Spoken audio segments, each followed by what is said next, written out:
Pastoral da Fofoca, com Eric Fungos e Manu Mairink.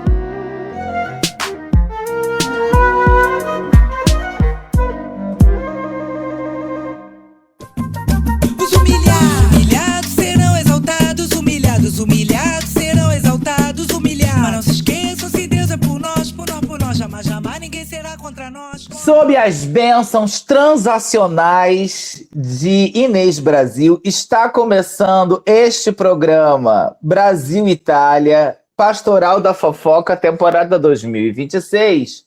Comigo aqui no Brasil, com a Manu na Itália, por questões acadêmicas, graças a Deus. E nada impede dela voltar com um peitão também, né? Porque às vezes aproveita para fazer uma cirurgia fora.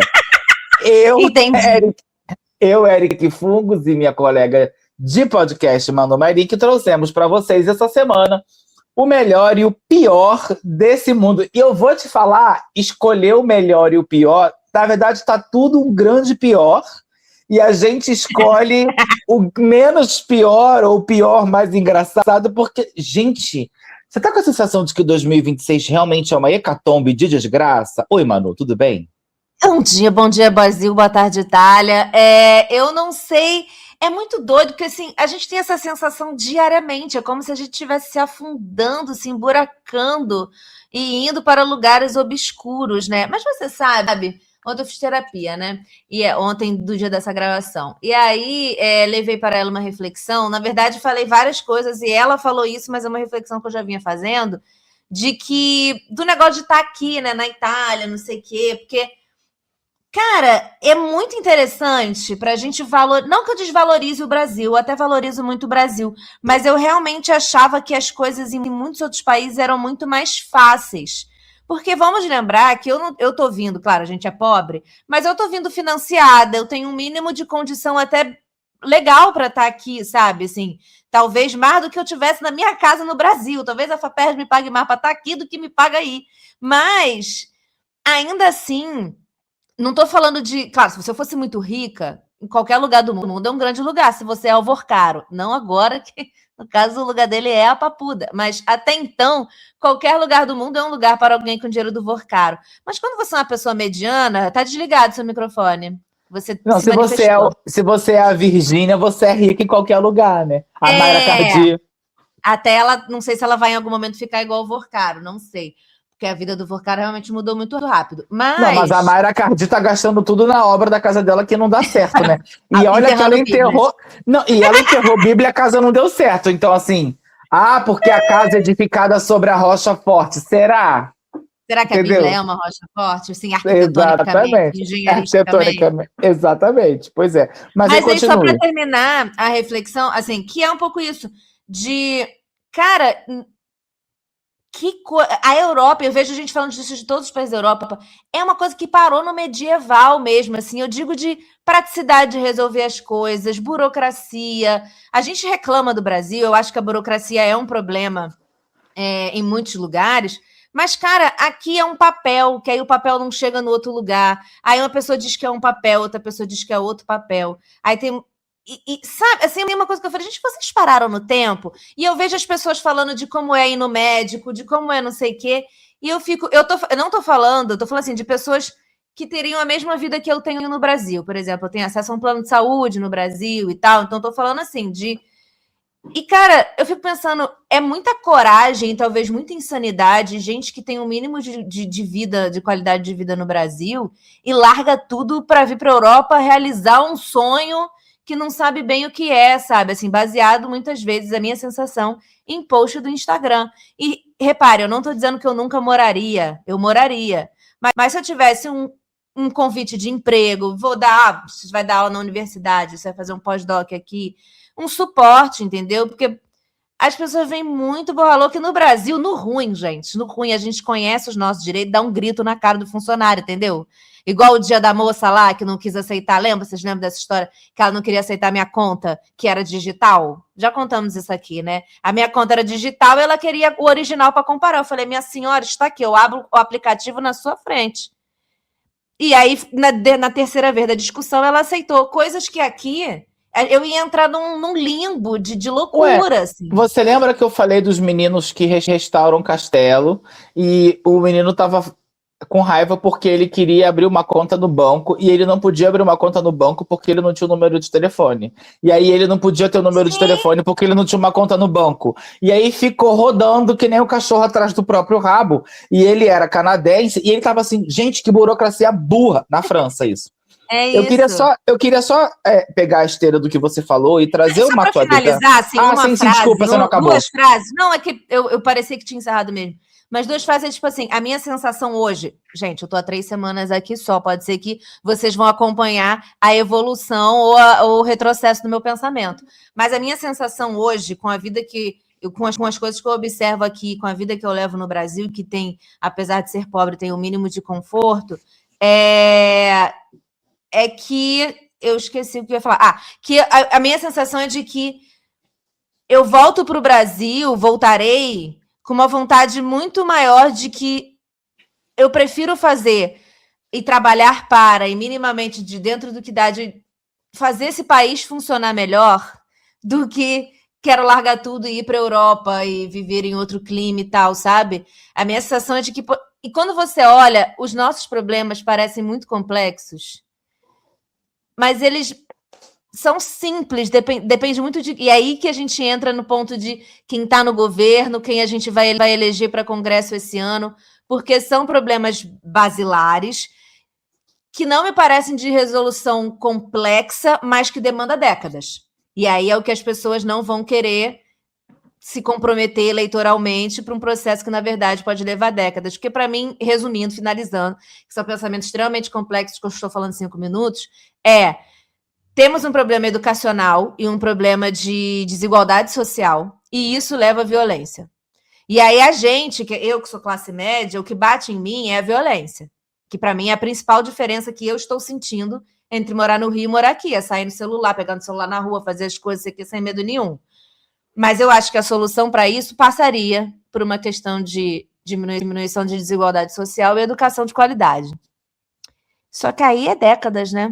Cara, por que eu tô falando tudo isso agora, em 5 minutos de programa? Eu surtei, você percebe? Se você quiser, eu acho que você pode mandar esse recorte para sua terapeuta, tá ótimo. Acho que ela vai adorar. Eu surtei! Mas não, porque eu acho que acontece com muita gente, de estar no lugar fora que você fica, meu Deus, é o auge da evolução, e ter esse choque de não é o auge da evolução, e o Brasil tem muito potencial, só que tá cagado. Eu sei que as pessoas vêm para cá muitas vezes para ouvir as notícias, mas também acho que para ouvir a nossa visão de mundo sobre algumas coisas. E eu percebo muito que todas as vezes que eu vejo alguém antes de viajar e depois que volta tem uma visão madura de um processo mais longo de inserção na determinada cultura que vai, é que esse perfil de deslumbramento com um outro país, seja ele europeu ou seja Estados Unidos e Canadá, ele é primeiramente baseado numa relação de consumo. Então comprar tal coisa que aqui é vista como importado, lá é como produto local, lá é mais barato, porque se a gente for parar para ver, quando os estrangeiros vêm aqui, a coisa que eles ficam mais horrorizados, dependendo de onde eles vêm, é a facilidade para se comprar fruta. Eu lembro da época das Olimpíadas e na JMJ, uns gringos, numa matéria de TV, numa dessas lanchonetes de Copacabana, que ficam com as frutas todas expostas para vitamina logo atrás do balcão, e eles achando aquilo incrível, porque era fruta fresca. E quando a gente passa a segunda página, que já não é mais a questão do consumo, e também porque tem uma coisa, de que quando você faz uma viagem de curta duração, o consumo ele é recreativo. Então, assim, eu tenho visto até um cara que é famoso, assim, ele é nutricionista, e ele é dessa galera da maromba, ele fala, é muito difícil comer saudável nos Estados Unidos. Ele, olha, eu tô aqui, quero comer uma coisa no mercado, quero comer uma coisa num restaurante que é ok, tipo um hambúrguer. É muito difícil. Ele falou assim, olha, eu cheguei no mercado, a primeira coisa que eu olhei tem um McDonald's com cheeseburger a 69 centavos. Então, assim, a gente olha para esses outros países como uma coisa incrível, mas porque, na verdade, muitas das vezes, numa viagem para um outro país, as pessoas estão querendo buscar lá as carências do que tem aqui. Mas isso também acontece com quem vem. Eles vão olhar para cá e vão se sentir preenchidos naquelas lacunas que não tem lá onde eles estão, seja o país que for. Então, sobre a burocracia também, acho que a gente conseguiu avançar muito nos últimos anos. Essa semana eu trouxe uma matéria da semana que eu até tinha visto, acho que você também botou no nosso grupo, e que eu abri aqui de novo, é que tem uma decisão recente, né, que estava com uma relatoria da ministra Daniele Teixeira no STJ, e ela decidiu e ela reconheceu a validade de uma procuração assinada digitalmente via gov.br, afastando a exigência automática de reconhecimento de firma ou ratificação presencial, salvo se houver impugnação específica quanto à autenticidade da assinatura. Então, assim, a gente está chegando numa assinatura digital em qualidade da assinatura física. Eu estou falando para questões de justiça, porque assinatura de outras atas de condomínio, assinatura de contrato de trabalho, a gente já faz via Gov há pelo menos 3 anos, tá? Mas agora a gente está dando um outro passo, que é a procuração. Então, eu acho que é muito legal a gente ver, por exemplo, aquilo que você falou, né? A gente tem chatbot para WhatsApp para resolver qualquer problema e falar desde a confeiteira do bairro até um grande plano de saúde. A gente Aqui pode você tem que questionar. ir. Você tem que ir lá. Senão... Exatamente. A gente pode questionar a efetividade de alguns chatbots? A gente pode questionar.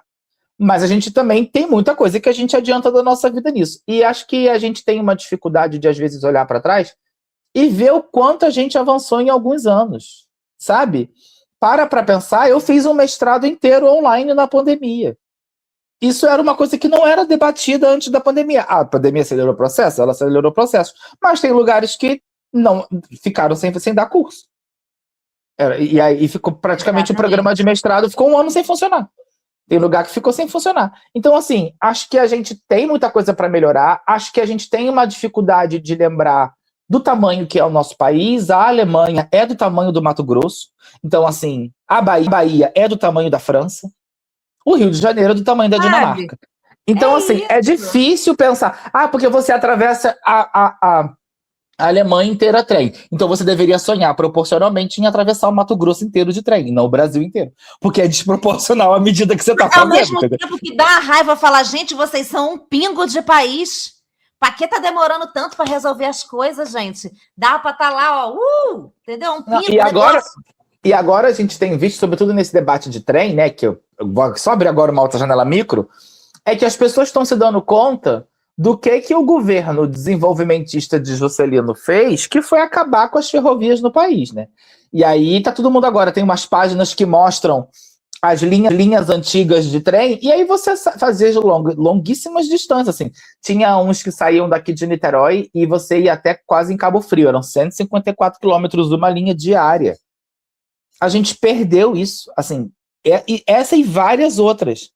Então, a gente saía Petrópolis, Guapimirim, até São José do Rio Preto. Gente, era muito incrível. E a gente perdeu tudo isso. Então, acho que também é importante olhar para esses outros países e ver o que cabe a nós copiar e o que cabe a nós não copiar. Porque mais papel a gente não quer, mais burocracia de papel a gente não quer.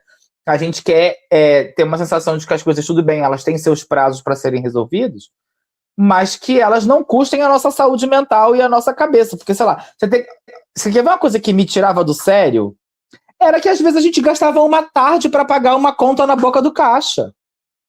Gente, a gente ia com uma pasta para pagar tudo. Aí quando veio o débito automático ou o débito via telefone, foi incrível. Você ligava para o banco, dava o código de barra da conta, você ficava de casa. Já era incrível. Hoje você paga pelo aplicativo. Pelo amor de Deus. Gente, glória a Deus. É uma facilidade. Bem, vamos fazer o seguinte? Vamos subverter o roteiro?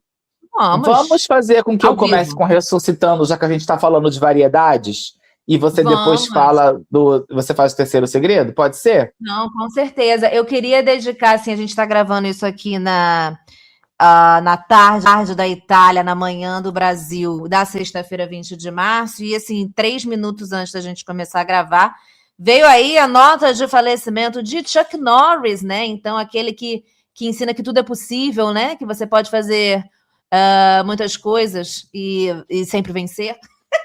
Então, é o que a gente faz, é o que a gente tenta fazer aqui na vida e neste programa. Então, fica aí este informe. E vamos... a vida é um sopro, né? Ele com quase 90 anos. A vida é um sopro. Menina, mas falando em vida é um sopro, os babados de semana passada que eu recebi muito da DM foi: estou até agora impactado com a mãe e o filho amantes. esse assunto. Isso aí mexeu muito Isso com aí muita mexeu gente. com muita gente. Mexeu Acho com que muita gente. debates acaloradíssimos. E assim, acho que Qual o limite do dificilmente. amor, né? Não, assim, eu não sei em que categoria, mas isso será citado no Perine Awards com certeza, porque, É cara, verdade, o amor tem perineal.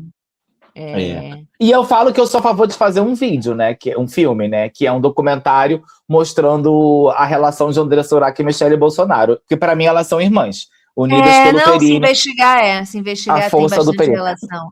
Eu com certeza. Enfim, vamos. Vamos, vinheta. Ressuscitando fofocas. Hoje eu estou na seção de variedades do Livro dos Recordes. Para quem não sabe, esse quadro Ressuscitando, a gente está aqui trazendo dados do Livro dos Recordes da edição de 2025, que é a edição de aniversário de 70 anos. E aqui eu vou fazer alguns comentários e vamos ver o que Manu vai achar, porque ela nunca sabe o que eu vou trazer. Srusti Sungir Yuktap dançou... Já começou bem, vai lá. Segue daí, Esse é o nome da moça, tá? Srusti Sungir Yuktap. Sabe o que eu acho que pode acontecer? Cada vez que eu falo o nome dela, falar de um jeito, né? Porque Srusti Sungir Yagtap, não é Yuktap, é Yagtap. Ela é uma indiana. Ela dançou por 127 horas em Latur, em Maharashtra, na Índia. De 25 de março até 3 de junho, aos 16 anos. 127 horas é o filme? Aos 16 anos. Ela performou principalmente Kathak, uma das 8 variações da dança clássica indiana Srusti. Srusti, que teve 5 minutos de descanso para cada hora de atividade, utilizou o sono yogi para ajudar a manter o ritmo. E eu fiquei pensando que várias gays fãs de diva pop talvez aguentariam essa maratona. Entendeu? Então eu acho que talvez a gente tenha a chance do Brasil quebrar esse recorde. As minhas memórias, né? Assim, quem vê Big Brother no ano passado, que teve Fernanda Band, ano retrasado, sei lá, que ela ficava, tem um filme, 127 horas. Eu não aguentaria lidando com você. Aí me lembrei que aí são 5 dias, né? E aí ela tinha 5 minutos de descanso a cada hora. 5 dias. A galera na rave, né? Vocês na rave aí com um negócio, balinha, fica assim também. Vocês aí que vocês estão ouvindo a gente. Essa aqui também é bem aleatória, ó. Em 5 de dezembro de 2023, a modelo Kim Bruno, do Canadá, mergulhadora treinada, passou a uma profundidade de 40 metros e 20 centímetros na costa de Nassau, nas Bahamas. Ela usou um equipamento autônomo para descer ao navio Sea Trader e retirava a máscara para fazer o quê? Para fazer cada foto. E este é o recorde de ensaio fotográfico mais profundos com modelo submersa. Entendeu? O que dizer dos recordes? O que dizer ela tirava a máscara para cada foto, com o cinto escondido sobre o vestido, usado como peso. A fotógrafa foi a chilena Pia Oyezartum. Então, assim, eu adorei esse recorde. Né? E agora vou trazer aqui outros 3 para a gente encerrar esse quadro do programa não ficar mais longo, que é maior coleção de objetos aí a primeira opção, objetos da Ariana Grande. 1.609 itens por Lucian Nossa, o nome do cara é Lucian Musolino. Perceba. E aqui eu acho que é CHE acho que é República Tcheca, não é? Deve ser, sim. Deve ser República Tcheca. E isso era a coleção dele até 9 de julho de 2023, quando foi averiguado. Aí tem aqui, maior coleção dos objetos de Elvis Presley. 1.848 itens por Constant Farm, uma americana. Aqui, só uma curiosidade, desculpa interromper, mas é porque a República Tcheca adotou oficialmente o nome só Tchequia em 2016 para facilitar o uso internacional. Então, por isso que fica essa sigla também, porque agora oficialmente o nome não é República Tcheca, é só Tchequia. É porque eles se dividiram, né? A Iugoslávia dividiu, aí ficou a República Tcheca para um lado, era a Tchecoslováquia, na verdade. Ficou a República Tcheca para um lado, a República Tcheca, ela, que já era a República Tcheca depois da divisão, em 2016, ela mudou o nome só para Tcheca. Tcheca. Aqui no Brasil é Tcheca, né? Eu acho engraçado porque a República Tcheca, a Tcheca e a Chechênia sempre viram piada aqui no Brasil, né? Eu lembro que quando eu era adolescente, que as meninas do vôlei ou do handball iam jogar na quadra da escola e tinha disputa de turma, os meninos da minha turma gritavam: sou eu da Força Tcheca, sou eu. Você vê, a força do Períneo já estava lá atrás, né? O adolescente, né? Tudo. E bem, e o último dado é objetos do Kiss, né? Os itens colecionados por Laverne Simon até 8 de abril de 2023 somam 3.799 itens. Seria um hiperfoco? Aqui. Nossa, né? Essa coisa eu acho que pode ser muito fã, colecionador, eu acho que chega um ponto, e aí meus colegas acadêmicos, pesquisadores do universo fã, talvez ficasse com raiva de mim ou eu não concordasse comigo. Mas eu acho que quando você começa a ser muito fã de alguma coisa, nesse nível aí, vai além do patamar da admiração, é uma outra coisa que a psicologia deve explicar, mas não é só uma admiração simples. Você ter 3 mil objetos do Kiss na sua casa. Eu admiro que tem 3 mil objetos do Kiss na sua casa. Entendeu? Não é só, eu admiro. Não mas parece. aí, porque você vê, né? Depois, aí são 3 mil objetos, mas que objetos? Né? Papel de bala? Com foto, certeza tem. Com figurinha, certeza tem. Camisinhas temáticas. Do show, o chiclete do cara, deve ter um monte de coisa. A paleta do guitarrista. Isso aí é básico, eu acho que deve ter chiclete mastigado. Ai. Será que a pessoa apertou a mão da Ariana Grande e nunca mais lavou a mão? Tem essas coisas, né? Tem essas coisas. Enfim, vamos pro terceiro segredo, que agora a coisa vai começar a ficar séria. O terceiro segredo da fofoca. Gente, seguinte, eu estou longe, mas acompanho o noticiário. Geralmente acompanho mais o noticiário da madrugada do Brasil, que é amanhã aqui, né? E vi que nos últimos dias no Rio de Janeiro teve operação no Rio Comprido, né? Assim, mais aquela coisa da polícia que mata bandido, mata morador, depois vê quem tá matando. Aqueles acontecimentos do Rio de Janeiro que a gente já sabe. E aí eu trouxe uma história, vou tentar contar de maneira breve para a gente não se estender, mas já adianto para vocês que o que eu estou usando como base, estou lendo aqui, é uma reportagem da revista Piauí chamada Como o Bop Virou o Bop. E aí vocês podem procurar essa reportagem para ler ela de maneira mais completa. Mas, basicamente, ela explica para a gente como o Bop virou o Bop, né? Esse é o título.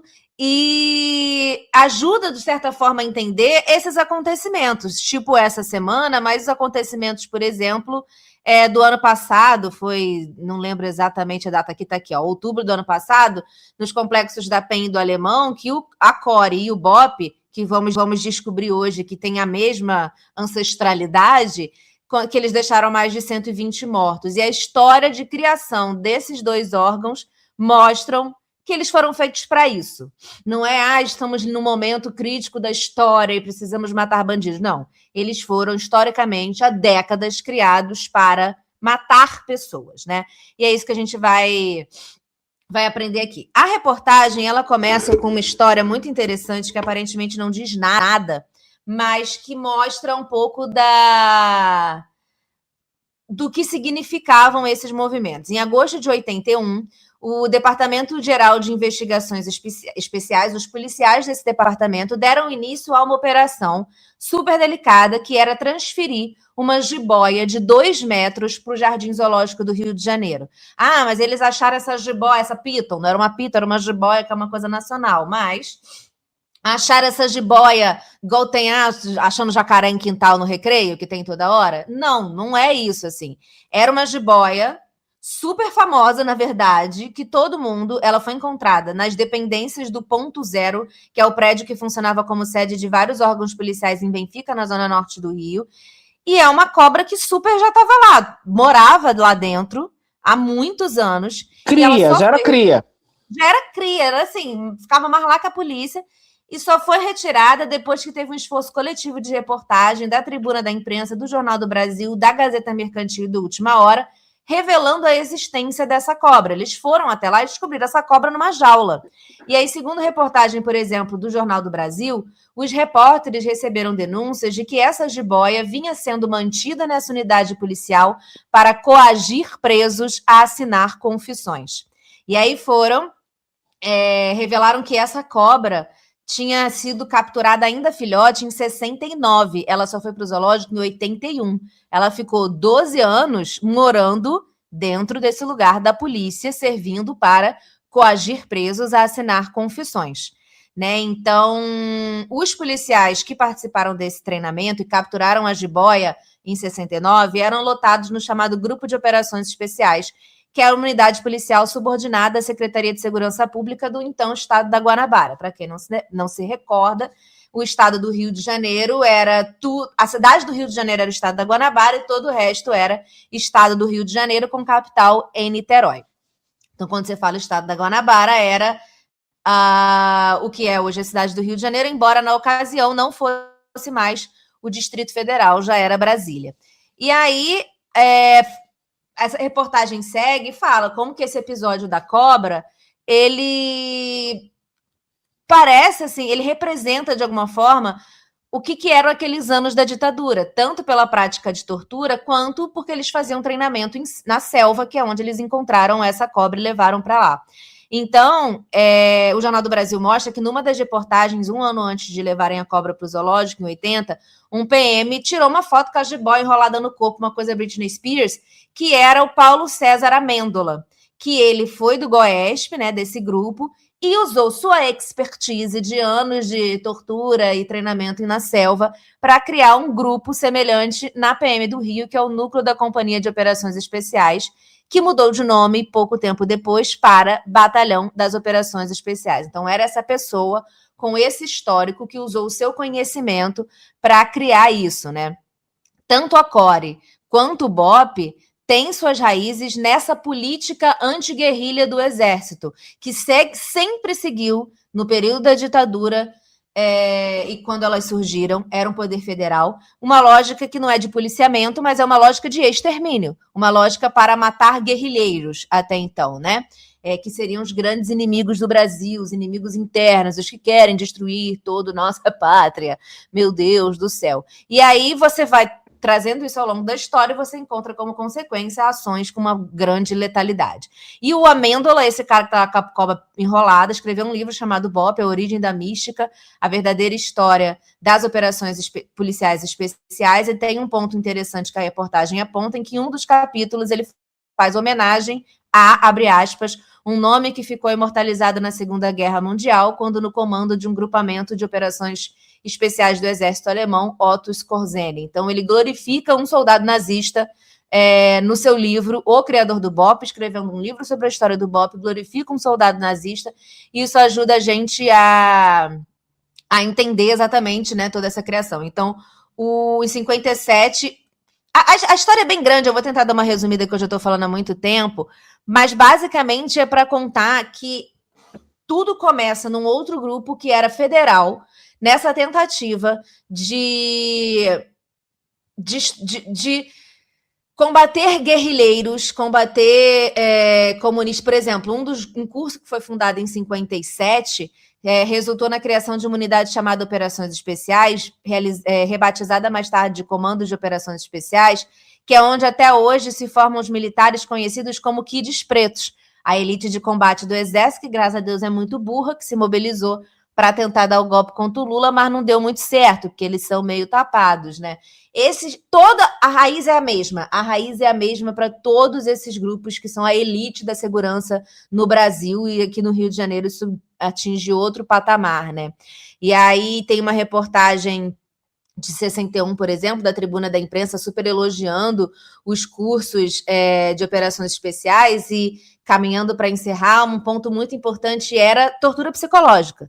Era um ponto extremamente... E isso fica muito claro no elogioso filme Tropa de Elite, o quanto a tortura psicológica é um ponto muito importante dentro do Batalhão de Operações Especiais, assim.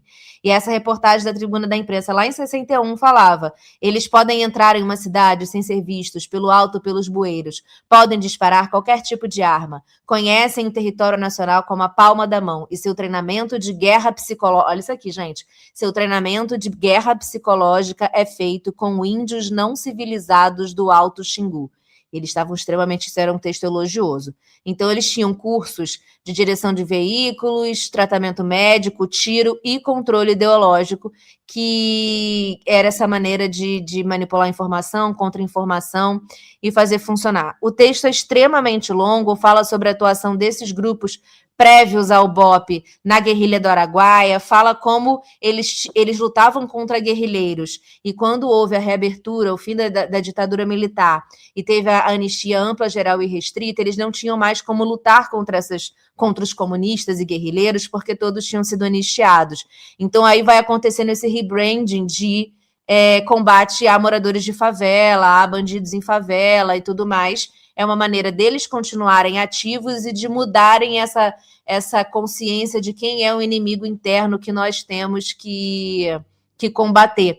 E eu acho muito interessante, quem puder ler a reportagem que indica uma série de outros livros, a reportagem, como falei, é Como o BOPE Virou BOPE, que ajuda não só a gente a entender onde a gente está hoje, como ajuda a gente a entender o que significa, né? Tem algumas reflexões ali que o repórter faz, do que significa essa tentativa desesperada da extrema-direita e do governo dos Estados Unidos em transformar a Comando Vermelho em PCC em organizações terroristas. O que significa isso, pensando nessa estrutura histórica do nosso país, o que temos de polícia hoje, o que temos de relações políticas nacionais e internacionais. Enfim, é uma reportagem super extensa, assim, eu estou aqui falando há horas, ainda tinha muito mais a dizer, só baseado nessa reportagem, mas espero que tenha servido ao menos como um aperitivo para vocês irem lá e entender que não nasceu ontem, não nasceu com Capitão Nascimento, não nasceu com o filme Tropa de Elite, é histórico no nosso país, pelo menos desde a década de 50, as organizações que deram origem ao que hoje é a CORE e o BOPE. Só para fazer algum comentário sobre isso, que é um tema realmente muito complexo, tem dois jornalistas que eu gosto muito, mesmo que muitas das vezes eu discorde de um mais do que do outro, mas um bom jornalista de política, ele é uma pessoa muito boa em história das instituições. Porque a história das instituições vem dizendo da onde sai e como que essas instituições vão se moldando ao longo do tempo. E esses dois jornalistas são o Otávio Guedes e o Pedro Doria. Eles dois são muito bons nisso. Sim, assim. Sabia que você ia falar do Otávio Guedes. Ele sempre puxa as coisas da história para explicar o presente. Sempre. Ele e o Pedro Doria. O Pedro Doria também. Eu tenho leves...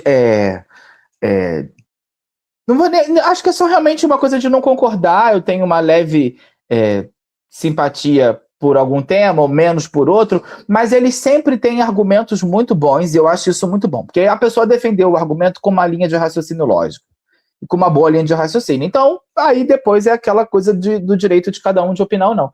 Mas isso me chama muito, assim. O Pedro Doria faz, às vezes, análise da fundação de determinados partidos políticos, de onde sai aquele partido, de onde que aquela célula começou, e o que ele se transforma ao longo do tempo, por que historicamente tal partido é muito associado a outro.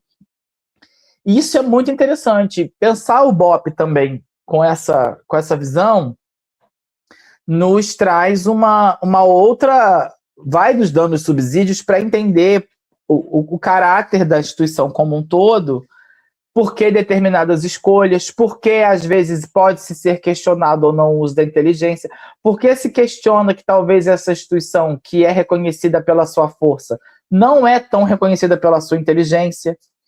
A inteligência ainda é uma coisa muito, muito dada à Polícia Civil, a Polícia de Inteligência Nacional ainda é dada como a Polícia Civil.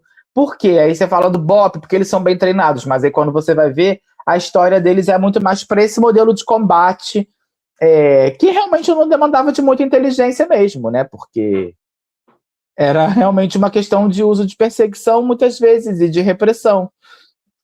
Não que não deva, em alguns casos, haver repressão, mas ela tem que ser estudada para que seja feita efetivamente da melhor forma. Então, acho que adorei o texto que você trouxe, achei que foi interessante, vou dar uma olhada depois. A Piauí traz alguns textos muito bons, assim, realmente ela traz matérias muito extensas. E outro site que eu tenho gostado muito das matérias é a Agência Pública, né? A Agência Pública tem feito um trabalho também muito bom, traz algumas matérias, uns temas muito, muito bons, até podcasts, para a gente ficar de olho. E é isso aí, né? Ano de Terceira Guerra Mundial e eleição, e Copa do Mundo, a gente tem que ficar aí ligado em tudo que está acontecendo. Bora para a pauta? Bora. Para a segunda parte da pauta. Gente, vocês têm que aprender que tem gente que não dá pra conversar sós. Tem gente que você sempre vai ter que ter uma testemunha, porque tem gente que tem mania de distorcer as coisas que você falou. Seja pra te prejudicar ou pra se colocar no papel de vítima. Toma cuidado! A Câmara dos Deputados aprovou esta semana um projeto de lei que define os percentuais mínimos de cacau na produção de chocolates e a obrigatoriedade desses índices estarem nos rótulos dos produtos. A votação foi simbólica, porque é assim que acontece quando não há contagem de votos. O projeto tinha sido aprovado no Senado em abril do ano passado, mas, como o texto foi modificado, voltará à casa para nova votação. A inclusão do projeto na pauta desta semana atendeu, segundo o presidente da Câmara, o deputado federal Hugo Mota, um pedido das bancadas de Bahia, Espírito Santo e Pará, estados produtores de cacau. Uma das modificações principais do projeto aprovado nesta terça-feira resulta no fim da denominação dos chocolates amargo e meio amargo, que precisam conter ao menos 35% de sólidos totais de cacau, segundo a proposta aprovada pelo Senado. Com esse percentual de cacau, o produto passa a ser chamado de chocolate, sem o acréscimo de amargo. Ele também não poderá ter mais que 5% de gorduras vegetais. Ah, porque o chocolate está cheio de gordura vegetal hidrogenada. Não poderá ser mais que 5%. Ah, porque o meu guarda-chuvinha. Aquilo nunca foi chocolate, amor. Aquilo ali era sabor. Não, eu tô chocada que era 35% e você já podia chamar de meio amargo. É basicamente isso. Você quer chamar de meio amargo? Você pode, mas vai ter que botar mais cacau então. É isso. A regra atual da Anvisa prevê um mínimo de 25% de sólidos de cacau para todos os tipos de chocolate, exceto o branco, que precisa de ao menos 20% de manteiga de cacau. A novidade é a criação do chocolate doce, que precisa ter no mínimo 25% de sólidos totais de cacau, dos quais pelo menos 18% devem ser manteiga de cacau, e pelo menos 12% deve ser isento de gordura. O que isso significa? Uma coisa que faz o chocolate tem que ter massa de cacau e gordura, que é a manteiga.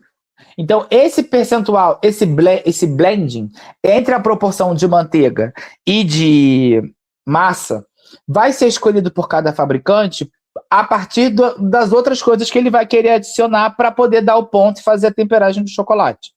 Tem um episódio muito bom do videocast do Átila Yamarino, que ele fala porque o chocolate não é mais chocolate.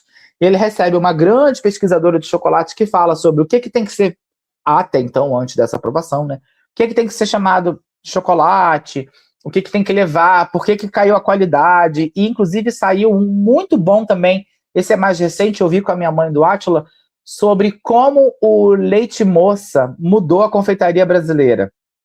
E é uma mulher que faz que é entrevistada, e ela é historiadora. E é incrível, Manu, é maravilhoso. Recomendo muito que você veja, porque fala de coisas muito, muito interessantes, como, por exemplo, por que o pudim virou um sucesso.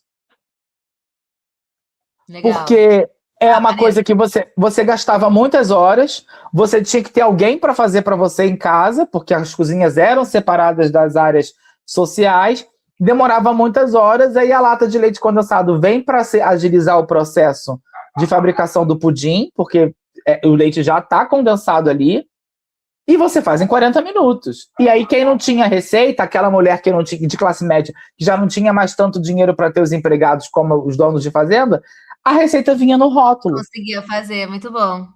E aí tem uma outra coisa. No Brasil, a gente tem um problema de medida, né? O que é xícara, o que é colher. E olha que sacada interessante.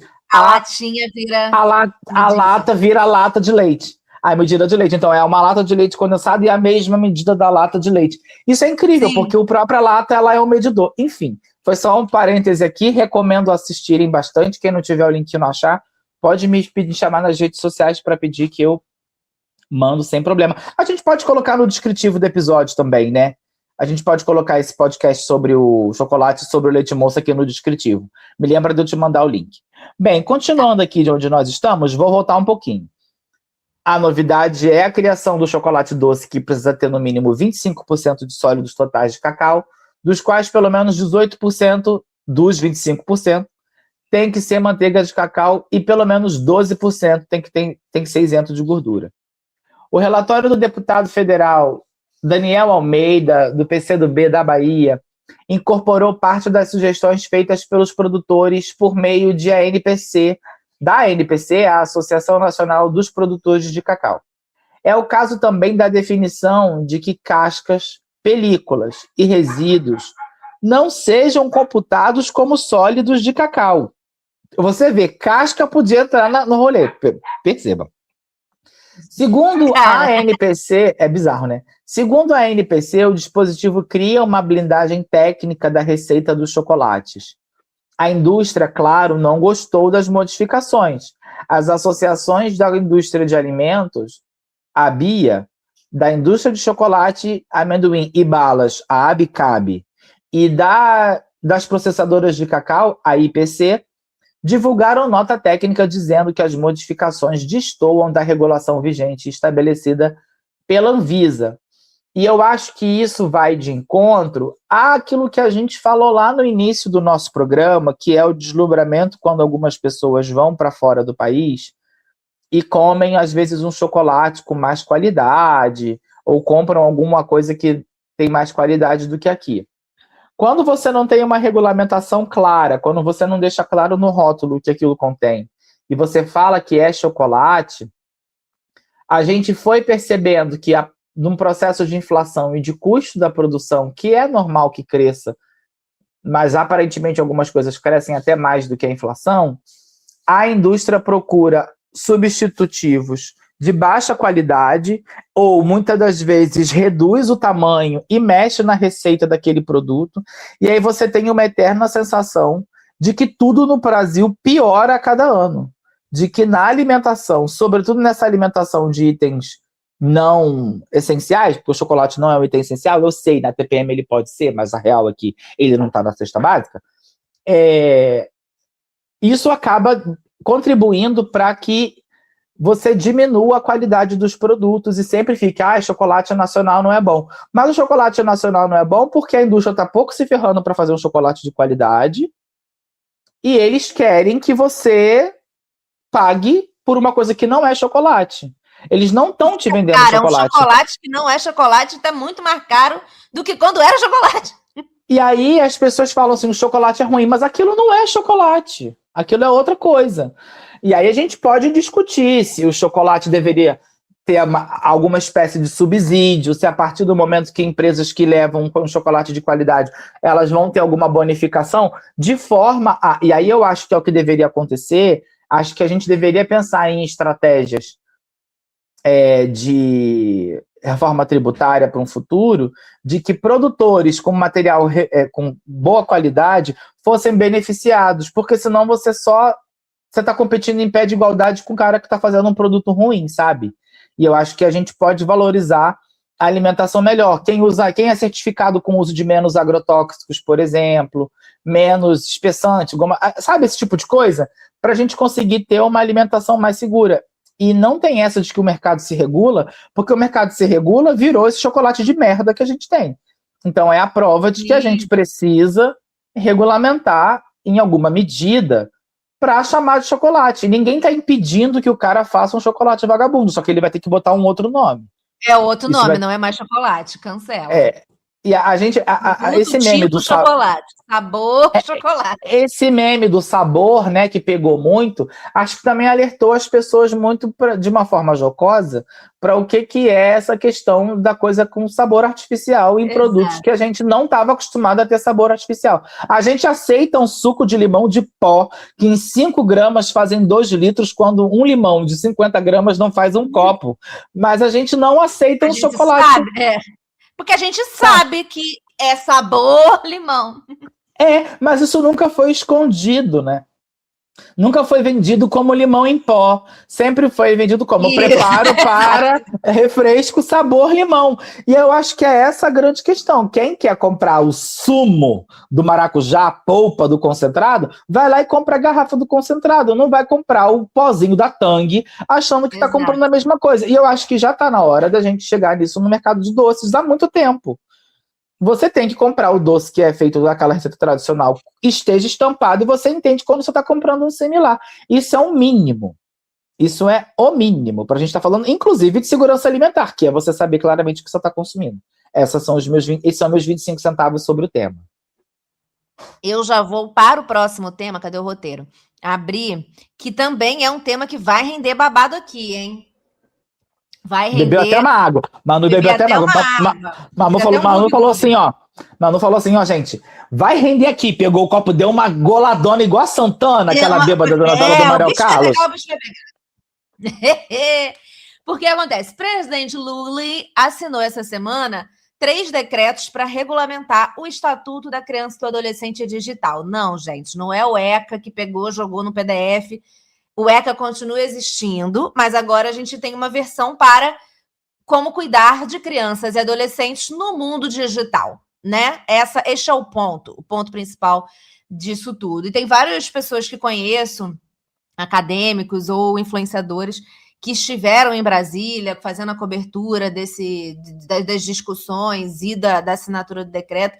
Então, bem interessante. E aí, os decretos que o Lula assinou, porque isso já tinha sido votado há um tempo, o ECA Digital, e entrou em vigor essa semana. Com a entrada em vigor do ECA Digital, o Lula assinou 3 decretos para que essas coisas, o ECA Digital ganhe força e relevância e seja efetivamente colocado em prática. Então, um dos decretos é a efetiva regulamentação do ECA Digital, com mais detalhamento das regras e das responsabilidades. A gente vai falar algumas coisas mais para frente. A criação de um centro na Polícia Federal para receber denúncias de potenciais crimes contra crianças e adolescentes provenientes nas plataformas, porque a partir do momento que existem essas regras e algumas coisas viram crime, você consegue fazer as denúncias na polícia, porque antes a gente tinha que lidar com outro tipo de lei, ou no ruim você fazia denúncia na própria plataforma, o que não serve de nada, basicamente é igual o compliance de muitas empresas, que você fala mal do seu chefe no compliance e o demitido é você, é esse tipo de coisa, entendeu? Que acontece muito, você fazer a denúncia na própria plataforma não leva a muitos lugares, então agora foi criado um centro na Polícia Federal para receber essas denúncias, e foi criada a nova estrutura da Autoridade Nacional de Proteção de Dados, que é quem vai reger tudo isso. Essa nova legislação estabelece diretrizes para proteger o público infanto-juvenil nos meios digitais e é vista por especialistas como um marco na proteção das crianças e adolescentes no mundo virtual. Então, o ECA Digital são muitas coisas, a gente talvez não vai conseguir abranger aqui tudo, né? Assim, teria que ser um programa só para isso. Eu aposto que se não tem, vai ter em breve, de diversos dos podcasts que a gente gosta. Mas o ECA Digital obriga redes sociais a adotarem medidas para prevenir o acesso de crianças e adolescentes a conteúdo prejudicial, incluindo exploração sexual, violência, danos à saúde mental, pornografia e promoção de bebidas alcoólicas, tabaco e jogos de azar. O ECA Digital foi aprovado depois com influência... E aí, quando eu falo que foi aprovado muito rápido, porque ele foi aprovado na mesma época daquele do Felca, que se chama Felipe Bressanin Pereira. Ele fez esse vídeo em agosto do ano passado, denunciando perfis em redes sociais que usavam crianças e adolescentes para promover a sexualização desse público. O vídeo de 50 minutos ultrapassou 35 milhões de visualizações no YouTube em uma semana no ar, furou bolhas nas redes sociais e ampliou esse debate sobre a segurança de crianças e adolescentes na internet. E aí foi papo de menos de um mês para esse projeto ser aprovado, esse projeto que entrou em vigor essa semana e agora é efetivamente lei. A denúncia do Felca levou à prisão do influenciador Ítalo Santos e do seu marido Jael Vicente, que a gente já falou algumas vezes aqui, condenados por exploração sexual de adolescentes, e acelerou o andamento desse projeto de lei de 2022, que estava parado na Câmara desde 2024. Essa nova lei propõe regras e punições aplicáveis aos adultos que desrespeitem a dignidade e a privacidade dos jovens online. Então, tem muito essa coisa da privacidade. Em suma, a lei não proíbe, por exemplo, conteúdos de pais que mostram a rotina de casa com os filhos, né, falando da vida familiar e tudo mais. Então, você pode postar uma foto do aniversário de 3 anos do seu filho. Eu, pessoalmente, alertaria para diversos outros riscos que isso traz, né? Efetivamente, mesmo você postando uma simples foto do seu filho, será que ele gostaria? Ele não tem discernimento para saber se gostaria. Pior, continua sendo, principalmente se o seu perfil for aberto, um material para pedófilos. Infelizmente, a gente tem que se proteger quanto a isso, né? Assim, a nossa época, por exemplo, toda criança corre esse risco, mas você corre o risco na rua, você corre o risco na vida real. Agora, além de tudo, você acrescenta uma outra camada de que as fotos do seu filho possam circular em redes de pedofilia. Então, você continua podendo postar, isso não é um crime, você pode postar as suas fotos da sua família e do seu filho. E aí eu que estou trazendo esta nova camada, isso não está na lei. Mas, se você for monetizar isso, então você tem vários casos de famílias, né? Eu sigo e gosto muito do conteúdo, mas eu sei que aquela mulher que produz conteúdo sobre maternidade, vende curso sobre maternidade, só faz isso porque mostrou a filha dela por muito tempo, inclusive como um exemplo de como ela cria bem a filha e pode te ensinar a criar bem também os seus filhos. De alguma forma, essas crianças elas são usadas para monetização e são que sustentam financeiramente aquela família. Você pode continuar, vão continuar tendo os influenciadores mirins, isso pode continuar acontecendo, mas, segundo o ECA Digital, os pais vão precisar ter autorização prévia para quando for acontecer a monetização. Então, você vai... Tô aqui, mostrando meu filho aqui, brincando, não sei o quê, você vai continuar... Pode. Aniversário do meu filho, 3 anos? Pode. Isso vai monetizar de alguma forma? Você precisa de autorização judicial. Então, a exposição tem que ser regularizada na justiça. O decreto que detalha a regulamentação proíbe ainda as chamadas práticas manipulativas em contas de crianças e adolescentes nas redes sociais. Eu tô querendo saber se tem como me inserir, se aceita uma adolescente de 35 anos, porque ficam vedados, por exemplo, rolagem infinita do feed. Não pode mais. Eu estou querendo isso para mim. Saber se tem como eu me cadastrar para proibir para mim a rolagem infinita do feed, reprodução automática de vídeos, sistema de recompensa e notificações de jogo, por exemplo. Também serão vedadas práticas que exploram fragilidades emocionais ou cognitivas dos jovens, como a criação de um senso de urgência falso ou usar pressão emocional para manter o usuário na plataforma. O Duolingo, coitado. Outra inovação é o fim da autodeclaração de idade. Para entrar, geralmente você fala, tenho mais de 18 anos, acabou, né? Para entrar em plataformas, sites ou redes sociais que disponibilizam conteúdo considerado impróprio, inadequado ou proibido para menores de 18 anos, vai ser necessário um mecanismo efetivo de comprovação de idade. Ainda não se sabe que método efetivo específico vai ser esse, ainda não está definido. Estamos seguindo nesse processo de regulamentação. A lei também estabelece 2 marcos etários. Até os 16 anos, a lei entende que nenhuma criança pode ter um perfil em rede social sem que ele esteja vinculado à conta de um responsável. Entre 16 e 17 anos, a legislação reconhece que o adolescente já tem maior capacidade de discernimento, mas ainda não é juridicamente pleno. Então, está naquele limbo de posso votar, mas não sou maior de idade. Tem alguns outros detalhes na legislação. Mas, enfim, muito complexo. Acho que, assim, pai, mãe, responsáveis, todos têm que sentar para entender isso. Não só para não cair em nenhum tipo de penalidade, mas efetivamente para proteger os seus filhos e exigir que os direitos sejam garantidos, porque é direito do seu filho ter tudo isso preservado, inclusive sua saúde mental, mas também sua integridade física, que de alguma forma pode ser afetada, né? Vem sendo afetada de muita gente. Eu sei que é impossível a gente conseguir controlar tudo que está no telefone na mão de uma criança. Tudo é impossível, mas bastante coisa é possível. Ter vigilância é possível. E esses mecanismos deles vêm para ajudar nesse controle. Ontem a gente vai ter no projeto social que eu dou aula, uma das aulas interdisciplinares com o tema das redes sociais. Eu e a outra professora resolvemos abordar bastante isso e a gente vai falar en passant sobre o ECA para as crianças, só para eles saberem do que se trata e tudo mais. E ontem, no final da aula que eu estava dando, eu joguei o tema assim um pouco por alto de algumas coisas e os alunos começaram a revelar. Eu falei assim, é porque tem coisa na internet que a gente vê que a gente não queria ver, né? Tem coisa que é meio estranha. E aí as crianças falando assim, outro dia eu estava com meu amigo, a gente entrou no Omegle, que é uma plataforma de chat internacional e mundial, e você conversa com pessoas de vários lugares. E aí a gente um dia viu um cara que estava em pé, ele estava com uma camisa de futebol, a gente perguntou se ele gostava de futebol, se ele trabalhava, o cara abaixou a camisa, a câmera, e ele estava com um fuzil no peito. Aí também deram a entender que viram uma mulher nua numa chamada. Então, assim, são coisas até que tem que ter o controle parental. Tem que ter o aviso de como lidar com isso. Eu acho que aquele modelo, né, de celulares que o filho só baixa um aplicativo quando o pai é notificado e o pai tem que autorizar para baixar aquele aplicativo no celular dele, é um caminho. Mas eu queria muito que esse assunto, eu espero que a gente consiga ter lastro nas escolas para que os pais possam participar de palestras sobre isso no processo formador dos seus filhos. Eu sei que a gente tem uma dificuldade... Muito importante os pais engajarem nisso, assim, não só de cumprir a lei, mas de entender o porquê. E aí eu acho que, assim, se eu fosse diretor de uma escola, dependendo do contexto que eu estivesse, talvez eu tentaria levar esse tema nas reuniões de pais.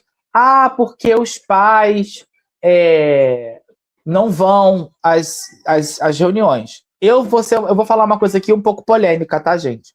Eu acho que se eu fosse secretário de educação de algumas cidades, eu acho que ia dar um jeito de ver uma verba extra e vamos supor, a gente vai ter uma reunião de início de ano. O seu filho só pode começar nas aulas se o pai tiver ido na reunião de responsáveis. A gente faz 3 rodadas de reunião, que não precisa necessariamente ser só na escola, pode ter em outros lugares, e os pais dão um jeito de em um mês ir. Sabe? Tem outras escolas, o pai pode se inscrever, ele vai lá na outra escola, porque pode ser num sábado, o pai consegue uma folga, uma liberação, alguma coisa do tipo. Porque a gente eu estou vendo cada vez mais um distanciamento dos pais da vida escolar dos alunos. Os alunos que mais precisam, de fato, são aqueles que os pais são mais ausentes. E sinto informar, não tem a ver com renda e condição socioeconômica. Sociocultural, perdão, né? Porque a renda é socioeconômica. Tem gente que o pai é instruidíssimo, teoricamente, né? Sei lá, passou por curso superior e simplesmente não participa da vida do filho. E aí, depois que acontece alguma coisa, a culpa é da internet, a culpa é do celular. Nenhuma criança compra um telefone sozinha. Nenhuma criança com 6 anos tira dinheiro do sovaco e vai comprar um telefone na Casa Vídeo, na Casa de Bahia, sei lá onde for. Então, assim, tem que ter um controle, tem que ter uma conversa. Eu já conversei com os meus primos, eu tenho uma prima que está fazendo 17, mas eu tenho um outro primo que tem 13. A gente sempre conversa, olha, se alguém pedir alguma coisa, pedir foto, não sei o quê, não dá. Se é alguma coisa que achar estranho, traz pra gente, deixar as crianças entenderem que a relação... E aí eu acho que tem um problema, que hoje o celular virou a televisão, que era nos anos 90, que o castigo é deixar sem celular. Que nos anos 90 e 2000 o castigo era deixar sem ver TV. E aí, as crianças, quando vem alguma dessas situações estranhas, alguém que é um abusador, alguém que está se aproximando, ele tem medo de falar com o pai e o pai retirar o telefone da mão dele. E ele ficar sem aquele meio que ele acessa para se divertir. E não só para se divertir, que eu acho que a nossa geração tem uma dificuldade de entender que o celular hoje, para a geração mais nova, é o meio de socialização. A gente teve o MSN e os anteriores a nós teve o telefone fixo. Tiveram um telefone fixo.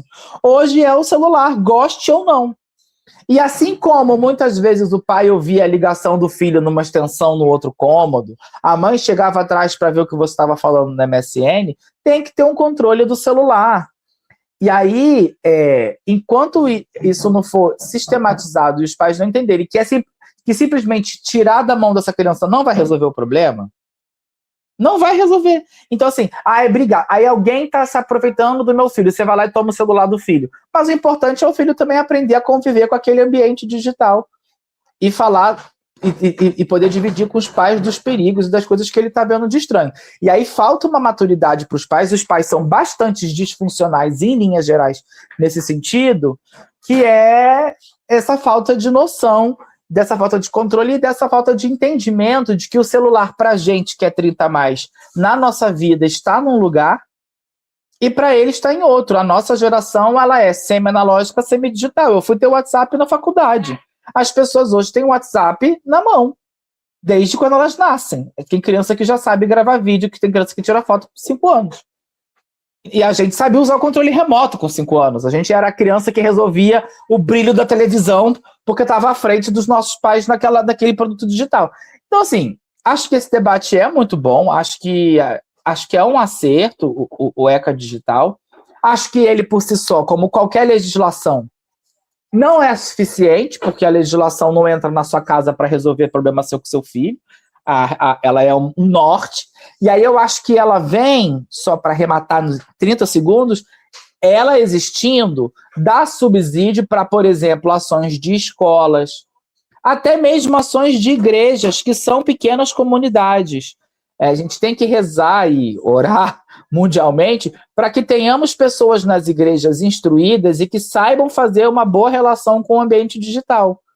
Se o cristão está cada vez mais presente no mundo digital, seja produzindo conteúdo, seja consumindo conteúdo, ele também tem que ter a capacidade de falar para os seus filhos qual o conteúdo que vai consumir, e que não é necessariamente apenas conteúdo gospel, porque não vai ficar só vendo conteúdo gospel. Entendeu? Não tem criança. A criança vai acabar esbarrando em outros conteúdos. E daqui a pouco a gente pode ter conteúdo inadequado, como é que eu vou dizer? Maquiado como um discurso religioso, por exemplo. Ninguém está isento disso. Entendeu? A gente já tem um discurso religioso maquiado para servir a uma série de abusadores. Quando a pessoa fala para a esposa de que Deus não vai se orgulhar que a culpada de tudo na casa é ela, a gente está pegando o discurso religioso e colocando na mão de um ambiente machista. Então a gente também vai poder ter isso para ambiente infantil. A gente já tem para adultos e a gente pode ter para menores de idade. Então, assim, é um terreno muito arenoso, é um lugar muito problemático da nossa sociedade, mas que, de fato, em alguma medida, está conseguindo entregar, e talvez seja o ECA digital. Ouso dizer aqui que, junto com a reforma tributária, talvez sejam os 2 grandes pontos dessa legislatura, que é uma legislatura bastante pífia em termos de entrega. Acho que essas 2 serão, talvez, os grandes marcos dessa legislatura aí que a gente teve. E é isso que eu tinha para falar. Não sei se você tem mais alguma coisa. Nada, podemos ir para a próxima pauta maravilhosa. Se sexualidade fosse escolha, ninguém escolheria gostar de homem. Caraca! Como é que a gente vai escolher gostar de umas coisas dessa? De uns troços desse? Que a maioria não tá valendo. É uma minoria. Como é que a gente vai escolher gostar disso? Escolher sofrer? Hoje, programinha raiz, né? Pastoral do Velho Testamento, falando de coisas sérias e problemas da sociedade. Que às vezes a gente faz um só com notícia bizarra, igual das outras semanas. Vassoura no cu, essas coisas. Você nunca sabe o que esperar da gente. Você nunca sabe. A gente está aqui para surpreender. Tem semana que vocês vão sair daqui depressivos, tem semanas que vocês vão refletir se algumas coisas devem ou não entrar no cu, talvez. Né? Aí você vê que a nossa cabeça lá tem essa faceta, ela é multijanelas mesmo, eu e a Manu. Por isso que a gente está aqui se aturando, né, já na nossa terceira temporada. Todos os temas nos interessam. Deve ou não entrar no cu? Talvez. Né? Aí você vê que a nossa cabeça lá tem essa faceta, ela é multijanelas mesmo, eu e a Manu. Por isso que a gente está aqui se aturando, né, já na nossa terceira temporada. Todos os temas nos interessam. Todos os temas nos interessam. Inclusive, talvez eu traga na semana que vem o babado e a reviravolta que eu estou estudando esse caso da PM Gisele, que o cara matou a mulher, aí fingiu que não tinha sido. Olha, esse caso é babado, novela mexicana. Eu sei que é triste o feminicídio, mas aqui o que interessa é a condução das investigações, e aqui ninguém está fazendo pouco caso da morte da mulher, mas sim da peripécia de um homem com poder que ele fugiu da sua incriminação, tá? Vamos lá. Ano de Copa do Mundo, bolas voando, bolas em festa, homens suados, bolão de cerveja e folga. Porque na Copa do Mundo tem o quê? Tem folga para assistir o futebol. E o Brasil é o único país que entrega isso. Estaremos de folga, e quem também provavelmente pode estar de folga é o Neymar. Porque tudo indica que ele não vai estar na Copa, então ele vai estar no boteco ou então na casa dele com o lago. E aí, folga dele é mais um dia, né? Já diria o craque Neto, que faz o dossiê das folgas do Neymar, né? Enfim, mais um dia na vida do menino Ney. Essa semana, Carlo Ancelotti convocou a seleção brasileira pela última vez antes da Copa do Mundo. Ou seja, tem essa convocação para o amistoso contra a França. Depois tem a convocação oficial de quem vai para a Copa. O técnico divulgou a lista de jogadores para a data FIFA de março e concedeu coletiva de imprensa nessa segunda-feira, dia 16, na sede da CBF no Rio de Janeiro. E o que mais pipocou por aí foi a ausência do nome do Neymar. E aí acabou dividindo opiniões, né? Tem gente que acha que devia ser chamado, tem gente que acha que não devia ser chamado. Tem os amigos do Neymar babando ovo, tipo o Zulu falando, nossa, a seleção sem o Neymar, papapá. Então acho que aí Disney talvez... sem o Mickey. Ai, gente, que preguiça. Eu achei, assim, gente, sei lá, acho que talvez tem muita gente aí que precise. Sendo que o Neymar é o pateta. É isso. Na verdade, eu acho assim, fica aqui uma dica para o Neymar que escuta esse podcast, uma dica de empreendedorismo, ou para outras pessoas, é que eu acho que as pessoas tinham que fazer um vibrador com uma piroca do Neymar e colocar no cu para quem tá com saudade dele. Sabe? Que aí vai se sentir preenchido. Você vê, a gente sai do Eca Digital cheio de rebuscamento e chega aqui falando... A minha mesa aqui fica muito perto da porta. Embora a porta seja muito grossa, sei lá, parece que é blindada, mas... Os vizinhos aqui na frente, dois senhores, a sorte é que eles não entendem porra nenhuma que a gente tá falando. Nada. Mas assim, eu acho que talvez isso seja um caminho, entendeu? Fazer uma piroca do Neymar e quem tá carente do Neymar, senta na piroca do Neymar. Mesmo que de borracha. Assim, entendeu? É uma imersão de Neymar em ti. Talvez seja esse... o caso, entendeu? Porque, porra, vai parar de encher a caralho do saco da gente. A gente tá cagando pro Neymar. Tem uma coisa que eu odeio, quem chama Neymar de menino Ney, um homem de 30 e poucos anos, 50 filhos nas costas. Bicho, eu odeio, 3 filhos, 4 filhos, sei lá, 4 filhos. Me tira o do sério. Porque ninguém chama a Virgínia de menina Virgínia por mais erro que a Virgínia cometa. Aí vieram a exaustão na internet falar da infantilização da Virgínia quando ela foi na CPI. Mas tava lá no carnaval rebolando a bunda pelada na frente da Grande Rio. Mas aí o Ney vai ser sempre menino. Essa infantilização de homem adulto, eu tenho pavor. Isso acontece muito no meio do futebol.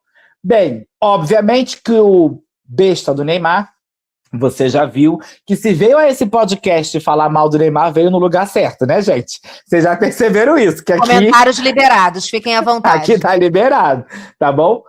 Em suas redes sociais, o jogador divulgou um vlog onde aparece acompanhando a convocação.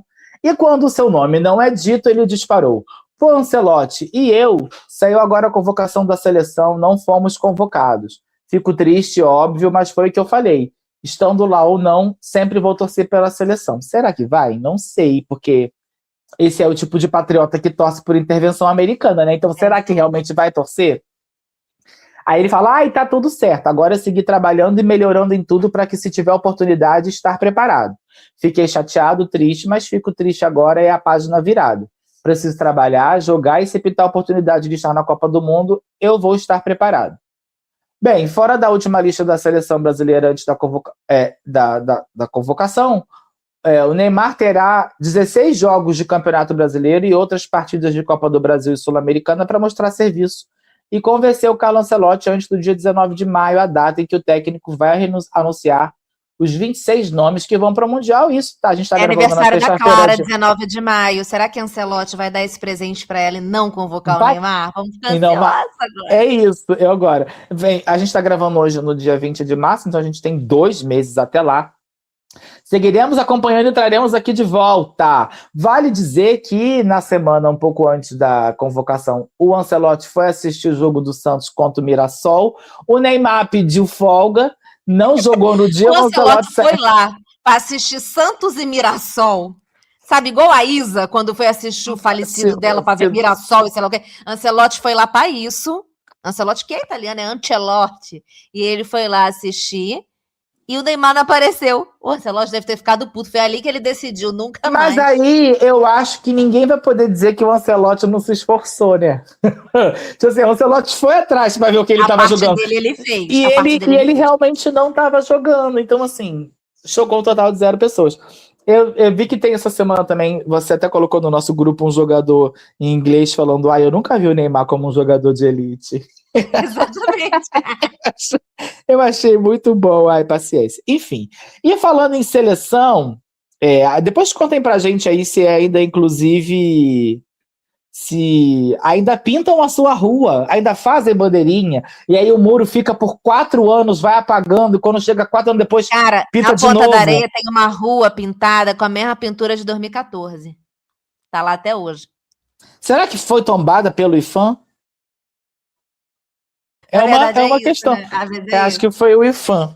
Bem, falando em seleção, o influenciador cristão e ex-ocultista, perceba, o tipo de Zé Polvin que a gente gosta de trazer na segunda metade do programa, né? Que a gente começa com a primeira parte, sempre uma coisa assim, mais introspectiva, reflexões sobre a vida da Manu lá fora, e a gente vai descendo a ladeira depois, passando pelo Neymar, agora para o ocultista. Vocês não perdem por esperar onde chegaremos no períneo hoje. O influenciador cristão e ex-ocultista Lucas Figueira. Mas eu fico pensando, amiga, se a pessoa é ocultista, como que alguém sabe que alguém é ocultista? Porque pra mim um ocultista tem que ocultar que ele é ocultista, porque ele tem que estar oculto. Ele é ex-ocultista, agora ele revela. Então agora ele é revelador. Então o ex-ocultista é um revelador. É o que ele tá fazendo, exatamente. É o que ele tá fazendo. Tá, entendi. Obrigado por essa força, amiga. Bem, o Lucas gerou forte repercussão nas redes sociais ao publicar uma análise crítica sobre o novo uniforme reserva da seleção brasileira para a Copa do Mundo de 2026. É engraçado porque é meio que uma Constança Pascolato do Umbral, né? Ele fica fazendo revelações sobre moda e espiritualidade. Eu achei interessante. Eu acho que falta... Amiga, você não acha que falta, talvez, uma Constança Pascolato do Orum para poder benzer e ver a carga espiritual em cima de um vestido de noiva? Quero usar o vestido da minha avó. Será que não tem que fazer um antes para liberar? Que mensagem esse vestido passa? O que tá na essência dessa textura? Desse casamento também. O que isso traz como visão de um casamento? Será que a sua avó foi feliz? Você vai querer ter esse vestido nesse momento? O que ela sentiu naquele dia do casamento? Sua avó casou com caganeira. Será que você vai querer usar aquele vestido? Eu acho que falta aí um mercado para explorar da espiritualidade, né, que mistura a fé e a roupa. E agora eu me perdi na pauta, vou voltar, que é o seguinte: o influenciador cristão de novo e ex-ocultista Lucas Figueira de novo gerou uma repercussão nas redes sociais ao publicar uma análise crítica sobre o novo uniforme reserva da seleção brasileira para a Copa de 2026. Segundo Figueira, os grafismos em tons de preto inseridos sob a tradicional base azul esconderiam simbologias ligadas ao ocultismo.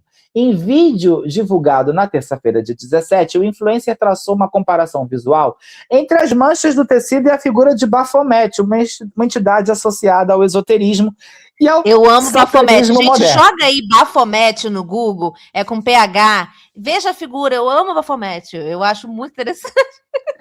E Baphomet, ele daria super, né, pra galera que tem um fetiche furry, né, que é aquela coisa meio que com bicho. Tem muita gente aí que eu acho que daria pro Baphomet. Bem, o Figueira argumentou que o desenho central da camisa remete a elementos com chifres e a face de bode, classificando a estratégia como uma tentativa de introduzir imagens subliminares nos lares da família brasileira. Cara, imagem subliminar, mensagem é muito anos 2000, início da internet.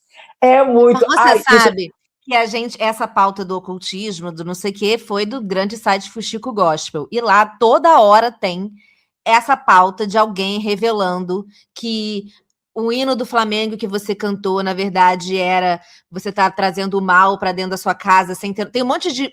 É uma série de profetas dizendo que qualquer coisa que você faz, indiretamente, sem você ter a intenção, você está trazendo mal. Igual o show da Madonna, que ninguém sabia, mas na verdade todo mundo estava fazendo um ritual coletivo mesmo sem saber. É isso, portal satânico.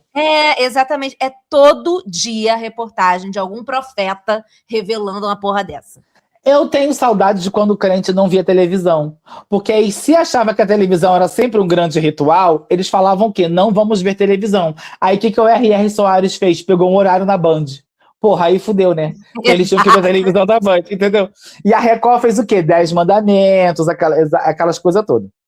É bom que dava um trabalho pro Sandro, né? Esse era o lado positivo. Dava um Exatamente.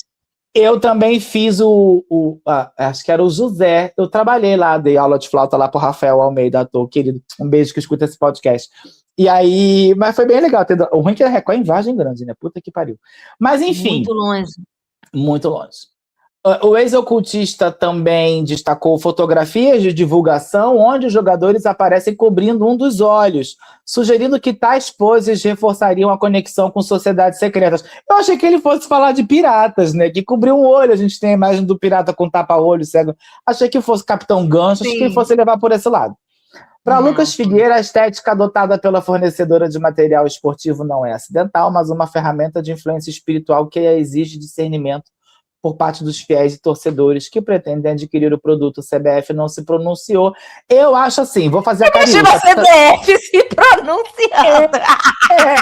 É porque assim, tava lá, até o final dessa matéria, CBF, aí eu só resumi como o CBF não se pronunciou. Em que interessa é isso? Eu acho assim, como diz a Cariúcha, tô com tempo, né? Tá com muito tempo. Gente, pelo né? amor de Deus, Deus aí com o mundo numa guerra para esses crentes.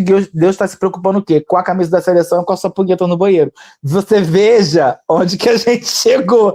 Se o mundo está em guerra, eu acho que é castigo de Deus para todos os punheteiros, porque segundo a igreja, óbvio. Deus está aí. Óbvio. E com as siririqueiras também, né? E sobretudo com a população de Ita, Siririca da Serra.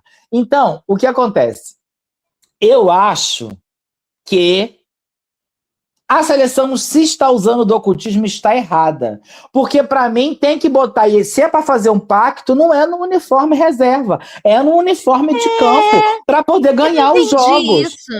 Não entendi. Coloquem todos. Porque, assim, se a gente vai usar desses meios para ganhar a Copa, se essa for uma linha de raciocínio da CBF... Vamos fazer direito, né? E agora vai eu, que não sou ocultista, ter que ensinar para a CBF... Como que tem que lançar o feitiço? Feiticeira faz feitiço, você tá entendendo? É assim, onde a gente chegou em 2026? Eu tendo que ensinar, eu que não sou ocultista, sou um boca de sacola nesse podcast, vou ter que ensinar a CBF a fazer mandinga? Ah, não tenho condição, não tenho condição. Se for para isso, para fazer ganhar a Copa, já começou errado. Já vai ter que mexer no uniforme titular aí também. Pô, vai ficar só na reserva? Ah, não aceito. Ou seja, o uniforme reserva é só com seleção que tá usando uma camisa branca ou amarela? Acho errado. Acho que tem que rever isso aí. Acho que talvez ligar para a massa. Eu queria saber o parecer. Mais importante do que o parecer da CBF nessa matéria é que até o momento Márcia Sensitiva não se pronunciou. Estamos todos esperando. Parece que ela tá doente. Vamos ter respeito. Vamos ter respeito, é uma mulher enferma, né? Esperando. Coitada, ela já tá enferma com pauta na gaveta, né? Ela já tem pauta esperando a Márcia Sensitiva. Imagina, o Burnout Pinto, ela não tem descanso. O empreendedor, o autônomo, não tem descanso. Não tem. O MEI, né, menina? O MEI, o CNPJ, não tem paz. Não tem paz. Eu não tenho mais paciência. A minha paciência morreu faz tempo. Eu não tenho mais paciência da pessoa tá caracacá no pé do meu ouvido e eu ficar com a boca escancarada, cheia de dente, esperando a morte chegar calada. Não, eu falo é mesmo. Perinium tecum sit. In medio nostro est. Amém. Gente, vocês viram que a gente está levando a sério a bênção do perino cada semana no idioma. Agora estamos em latim, em homenagem a Manu, que está na terra da igreja, não no Vaticano, mas na Itália. Exato. Né? Olha, eu tô até num clima de paz. Aqui na minha região é onde nasceu o Papa João XXIII. Então, assim, é uma região histórica, uma região que tem muita coisa. Não, Papa João XXIII não. Agora é São João XXIII. Então, assim, que vai é vendo. Santo, né? Vai vendo. Bem, e falando em coisas do períneo, adivinhem quem voltou? Períneo. Bonnie Blue. Bonnie Blue. Blue, sempre a nossa pauta internacional. Quem voltou? Ai, lê essa. Eu leio. Gosto muito de Bonnie. ela voltou, né, ao nosso programa, Bonnie Blue, e ela sempre causando, né, uma personalidade que causa. Ela nasceu para isso, né? Como diz Romário, Deus apontou para ela e falou, vai lá e brilha. Bonnie Blue foi indiciada por atentado ao pudor em Londres. A acusação se refere a uma manifestação em que a recordista sexual, e eu amo que esta é a alcunha que é dada a Bonnie Blue nas reportagens agora, recordista sexual. Ela estava em Londres simulando sexo enquanto segurava a bandeira da Indonésia em frente à embaixada da Indonésia em Londres. Ela foi para a embaixada da Indonésia em Londres, se enrolou numa bandeira da Indonésia e simulou fazer sexo com a bandeira.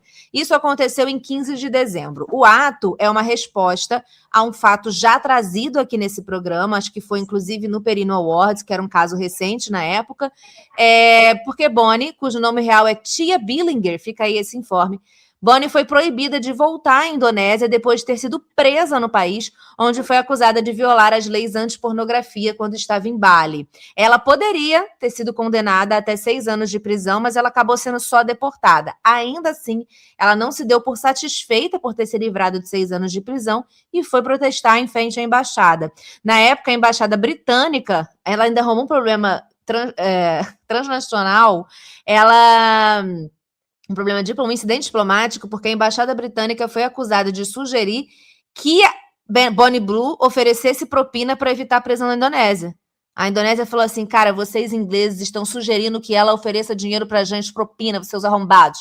Agora, Bonnie tem que comparecer ao Tribunal de Magistrados de Westminster em 22 de abril, por causa desse caso do atentado ao pudor em Londres, que, enfim, só para lembrar quem é Bonnie Blue, caso você tenha chegado aqui agora e não conhece a grande estrela desse programa, ao lado de André Surak e Inês Brasil, Bonnie Blue fez fama mundial em janeiro do ano passado, depois, conforme alega, de ter feito sexo com 1.057 parceiros em apenas 12 horas, numa mansão de Londres. Mas este fato é questionado pela produtora de conteúdo adulto, também inglesa, compatriota de Bonnie, a Lily Phillips, que alega deter o recorde de números de parceiros sexuais num só dia, tem que ver, né? Porque ela diz que é num só dia, a outra fez em 12 horas, então, mas ela diz que fez com 1.113 pessoas. Então, temos também essa crise dentro da própria Inglaterra. Esse o tipo de disputa, esse o tipo de disputa que a gente quer no mundo. Não é guerra nuclear, não é briga. A gente quer ver aí a briga do períneo. A gente quer ver quem deu mais. Sabe? Esse o tipo de coisa. Assim, sexo com a bandeira dos outros, acho questionável, porque a bandeira tem um valor para cada país, né? Aí eu acho que realmente a Bonnie passou um pouquinho do limite. Mas ela tinha lá, né, seu porquê. Ela estava se manifestando. Será que a gente é 100% a favor da livre manifestação? Não sei, às vezes não precisa ser tão assim, né? Podia fazer uma outra coisa, entendeu? Mas a gente quer disputas de períneo, a gente não quer guerras, né? Diga sim ao períneo e não à guerra. Entendeu? Eu quero uma camisa. Quando a gente tiver dinheiro, amigo, a gente vai ter uma empresa, assim. A gente vai fazer produtos. E aí a gente vai ter camisas e bonés escritos o períneo esteja convosco e também camisas escrito mais períneos, menos guerras. Eu já visualizo. Você que é designer, você quer fazer o design dessas artes pra gente? A gente um dia vai ter uma loja. Não sei, eu tô visualizando, amigo, eu tô sonhando, eu tô vendo acontecer na minha frente. E eu acho que uma outra camisa que a gente tem que ter é a que custo. Entendeu? A que custo. A que custo a gente tem as coisas, entendeu? A que custo. O períneo esteja convosco, é uma bela sob camisa. Sob as bênçãos de Inês Brasil. Isso numa blusa, você sai na rua só assim, sob as bênçãos de Inês Brasil. É bonito. É isso. E eu acho que depois que tem aquela imagem do Sagrado Coração, Imaculado Coração de Maria com a Taylor Swift, podia ter da Imaculado Coração de Maria com a Inês Brasil.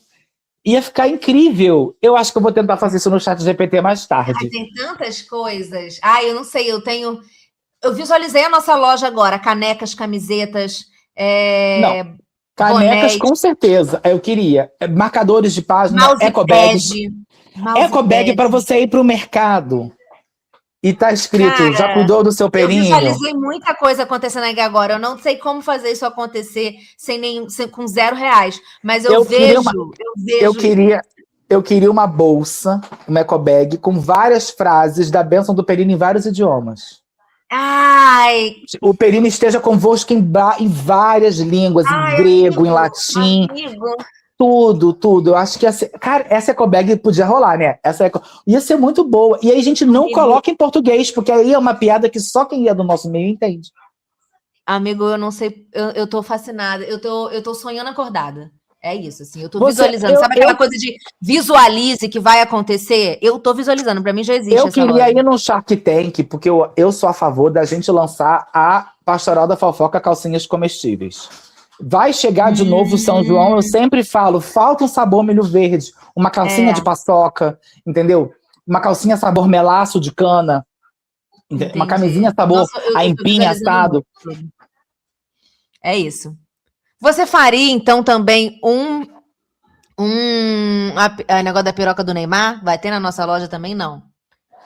Eu acho que a gente pode ter um underground, porque se é pra gente lucrar, entendeu? Pode ter um underground. Porque assim, se é pra alguém lucrar, por que não seja a nossa loja? Se é pra uma mãe chorar de alegria, por que não pode ser a nossa mãe? Entendeu? Exato. Então tá bom. De alegria, não da piroca do Neymar, mas sim pelo dinheiro. E falando em empreendedorismo, para a gente encerrar essa pauta, uma modelo que fatura o equivalente a R$420 mil por ano com fotos sensuais, revelou o que, Manu? Que ela ainda é virgem. Meu Deus. Pausa dramática. Você vê, né? Uma coisa não tem nada a ver com a outra, né? Mas esse é o grande ensinamento desse lead. Uma coisa não tem nada a ver com a outra. Não tem nada a ver com a outra.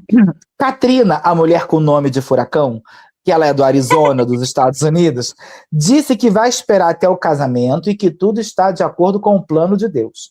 Apesar de milhares de fãs pagarem por seu conteúdo provocante, a jovem de 21 anos afirma que nenhum homem jamais teve relações íntimas com ela.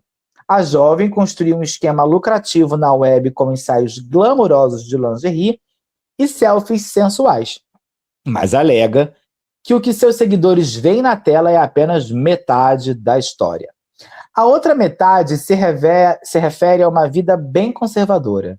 Katrina diz adorar essa surpresa que causa nos fãs e em quem passa a segui-la nas redes sociais. Homens fantasiam comigo todos os dias, mas o que eles não percebem é que nenhum homem jamais me teve de verdade. Ganho mais de $80 mil com as minhas fotos sensuais, mas continuo completamente pura. Isso choca as pessoas e, sinceramente, eu adoro isso, declarou ela, de acordo com o Daily Star. Katrina já tem um perfil para o seu futuro marido, ele tem que ser alto e ganhar muito bem. E ela disse que ela quer olhar para um homem e falar assim: quero me sentir pequena diante dele. Muitas questões, Manu, nesse tópico.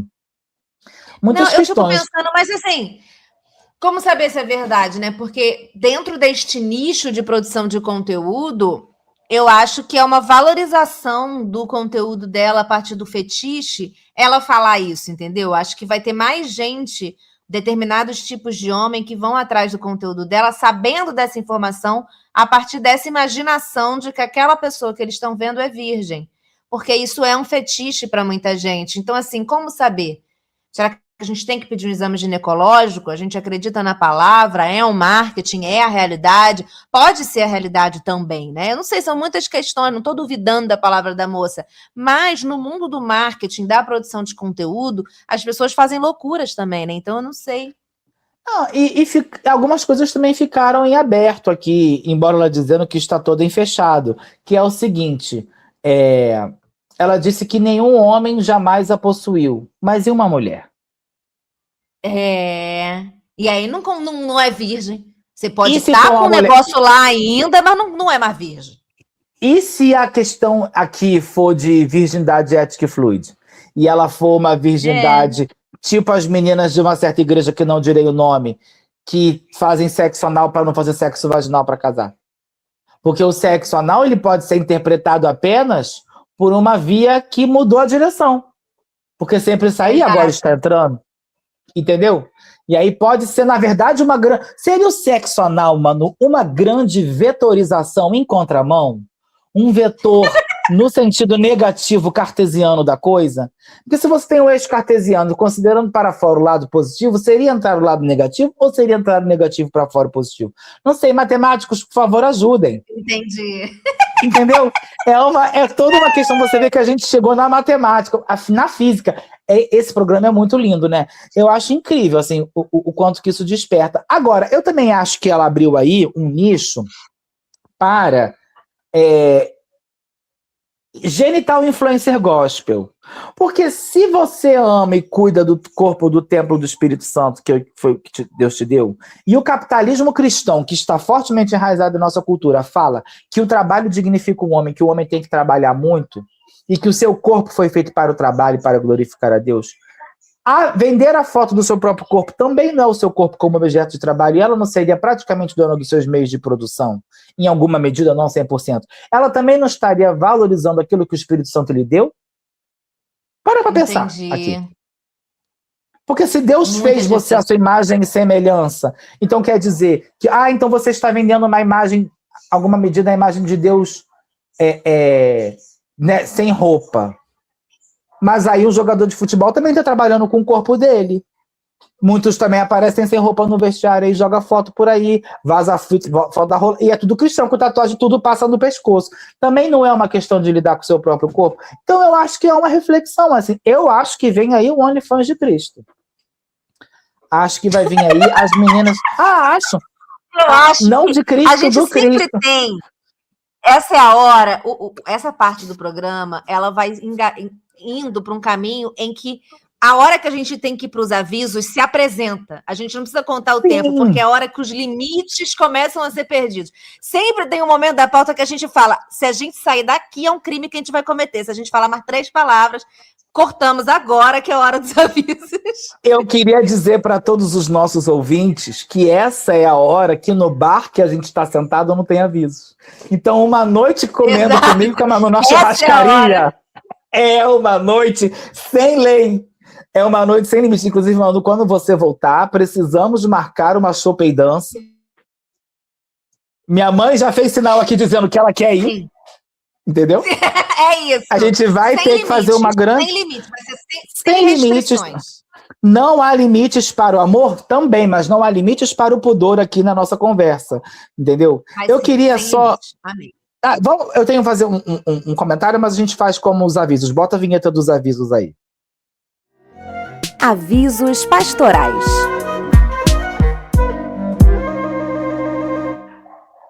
Gente, Eric falou para eu introduzir os avisos em vocês, tá? Eu quis ser generosa, falei, introduza em nós. Mas ele falou para eu introduzir, que ele já introduziu anteriormente e gosta de ser democrático, né? Dividir aí quem introduz em vocês. Então, estou introduzindo aqui agora em vocês esta parte do nosso programa, a parte final, que são os avisos pastorais. Nos avisos pastorais, a gente traz notícia, embora hoje o programa até tenha tido grande parte dele com discussões muito sérias, acaba que não é o comum, né? Acaba que as pautas mais sérias ficam para o final do programa. Então, hoje, vocês estão conhecendo e reconhecendo uma parte de nós que fala de assuntos sérios e importantes de uma maneira muito extensa, né? Vem aí, então, os avisos pastorais com pautas que também são importantes, que a gente acha que vocês devem saber dessas coisas acontecendo, mas que a gente não vai desenvolver num grande debate. Mas antes, parece que o Eric tem urgente, breaking news. Eu tenho, na verdade, 2 coisas para dizer. A primeira é... Vocês, infelizmente, não colaboraram comentando o suficiente no último episódio, o nosso número de... E vocês até ouviram bem, teve uma quantidade boa de ouvintes, mas não comentaram. Mas aí eu queria citar nominalmente aqueles que comentaram e mandar um beijo especial para os ouvintes que comentaram, que foi a Anki, a Thaís Reis, o Márcio Aloísio, que está sempre conosco Márcio, também. A gente te ama, Márcio, eu queria dizer isso para você. Anki, estou com saudade. Thaís, adoro seus stories sobre equinos. Thaís tem stories interessantíssimos sobre equinos. Eu vi. Eu achei incrível. assim, era aquela coisa que tinha potencial para ser nojento para quem não é da área, mas eu achei tão interessante. Não, mas ela tem um olhar muito bom. Muito bom. Obrigada, Thaís. Não, e aí, graças a ela, o algoritmo me entregou uma outra veterinária extraindo pus da sinusite de um cavalo. Eu nunca achei que eu fosse ver esse Gente. tipo de coisa. A internet Mas é tem melhor. de tudo, né? Muito bom. Mas eu achei mais interessante do que, sei lá, aparecer uma história de um homem sem cueca rebolando e com a pica balançando no short. Eu espero muito mais da humanidade quando a humanidade me mostra que ela sabe tirar, sem sofrimento animal, o pus da secreção de um equino. Isso é muito mais interessante. Vamos ser honestos, né? Completamente. Enfim, por favor, gente, comentem para poder ajudar no engajamento. A gente está fazendo conteúdo gratuito, a gente só pede a ajuda de vocês, pelo amor de Deus. Javier Milei segue Donald Trump e formaliza a saída da Argentina da OMS. O governo argentino critica a gestão da organização durante a pandemia e alega a falta de independência da entidade. Especialistas temem que a decisão isole o país vizinho em campanhas de saúde pública e vacinação. E talvez tenhamos aí argentinos tendo poliomielite de novo, né? O rebranding, né? Nem fala. Uma coisa bem medieval. A gente tem aí um overlook. Por falar em questões sanitárias e doenças, um surto de meningite no Reino Unido chega a 20 casos e já deixa 2 mortos. Autoridades classificam a situação como sem precedentes e concentram medidas em uma universidade que tem muita gente lá, diversos estudantes hospitalizados. Mais da metade das grandes cidades do Brasil investe menos de R$100 por habitante em saneamento. Dados mais recentes do setor indicam que o investimento médio ainda está longe do patamar estimado para garantir acesso universal à água tratada e coleta de esgoto no país. Brasileiros são vítimas de tráfico humano no Camboja após falsas ofertas de emprego. O homem teve o passaporte retido, relata agressões e é forçado a aplicar golpes online em jornadas de até 16 horas. Pessoa com jornada exaustiva de 16 horas está pronto para ir trabalhar na Argentina, que agora a jornada vai ser tudo de 12, né? Sim. Venezuela vence os Estados Unidos em Miami e conquista título inédito na Copa do Mundo de Beisebol. Seleção sul-americana superou os favoritos por 3-2. Este é o segundo título de uma equipe latino-americana na história do sorteio. Cara, O babado. vídeo da vitória da Venezuela ganhando dos Estados Unidos em casa, na atual conjuntura, o vídeo da vitória é extremamente satisfatório, tá, galera? Assim, procurem aí a vitória Venezuela contra os Estados Unidos no beisebol, é extremamente satisfatório. Posso só dar mais uma aqui? Hoje, Deve. sexta-feira, é oficialmente o dia que está fazendo o quê? Escuta, Manu! Tum! O tabu sendo quebrado. O que caiu hoje? A patente do Ozempic no Brasil. O Eduardo Paes ele fez a aplicação. A primeira aplicação foi ele que fez na mulher, na barriga da Aí moça. o primeiro comentário do vídeo é Aí uma pessoa depois falando... ele saiu da prefeitura. Ele aplicou e pediu para sair da prefeitura para ser candidato. O mas foi último ato. feito. Não, e ele saiu ovacionado, né, lá no Piranhão. Piranhão, para quem não sabe, é a sede da prefeitura, tá? O prédio é chamado de Piranhão, porque ele foi construído em cima de uma antiga zona de prostituição. É um lugar bem propício para você fazer política, né? Cara, o Rio de Janeiro é fascinante. Bem, a patente do Ozempic cai, mas o Brasil ainda não tem alternativa nacional. Novas canetas podem chegar até junho. 15 pedidos seguem em análise na Anvisa. 3 versões estão em fase final e dependem de resposta das empresas para possível aprovação. Então é isso aí. Vai ter magra, não vai ter gorda. Aquele meme. Vai ter gente... Vai ter magra. Foi você que mandou para mim o story de algum lugar que era assim, rodízio Mondiauro? Era Acho de um que rodízio não. que agora, para quem Não come lembro. menos... É fascinante. A gente está tendo um impacto enorme sobre a onda das canetas, inclusive na economia e nos hábitos alimentares, né? Aqui no Brasil ainda nem tanto, mas em outros países já está tendo, a indústria de alimentos está tendo que se reinventar, sabia, Manu? Isso é sério, assim. Porque as pessoas estão comendo menos, usando caneta, e a gente não sabe para que lado vai essa tendência mundial de corpos magros, porque aí se a caneta fica acessível e as pessoas começam a emagrecer, porque já tem o modelo de ser sarado, porque o ser sarado hoje não é ser sarado dos anos 2000, todo mundo tem que ser fisiculturista. Toda pessoa que forma em nutrição agora tem que competir em fisiculturismo em alguma medida. E todo profissional de educação física também. Aí, eu quero saber para onde que vai essa tendência, vai ser interessante de assistir. Eu não estou falando aquela tendência que é vendida pelas marcas, estou falando que o povo vai absorver disso e vai levar para frente. vocês sabem que o senhor Fungos, o Denner, tem família no Mato Grosso do Sul. Nós viajamos para lá no ano passado e a mãe dele contou pra gente outro dia que, como lá fica 1 hora da divisa, que é Ponta Porã com Pedro Juan Cabaleiro, que é a divisa com o Paraguai, muitas mulheres do agro da região já estão comprando Ozempic no Paraguai e aplicando em casa. Mas você sabe, no grupo do WhatsApp de brasileiros em Bérgamo, volta e meia aparece alguém falando: gente, tô vendendo aqui a caneta que eu não vou mais usar, que eu não sei o que, e vende, bota no grupo. Alguém quer a caneta emagrecedora, e outras pessoas falando: mas eu queria mais, mas eu queria outra dosagem, assim, trocando pelo WhatsApp, vendendo pelo WhatsApp. Que acompanhamento é esse, gente? Porque você tem um monte de questões que pode acontecer, inclusive problemas de pâncreas, tem alguns... Falta estudos, e já tem alguns casos de problemas que podem surgir pelo mau uso e pelo uso indiscriminado. Então, gente, vamos se ligar.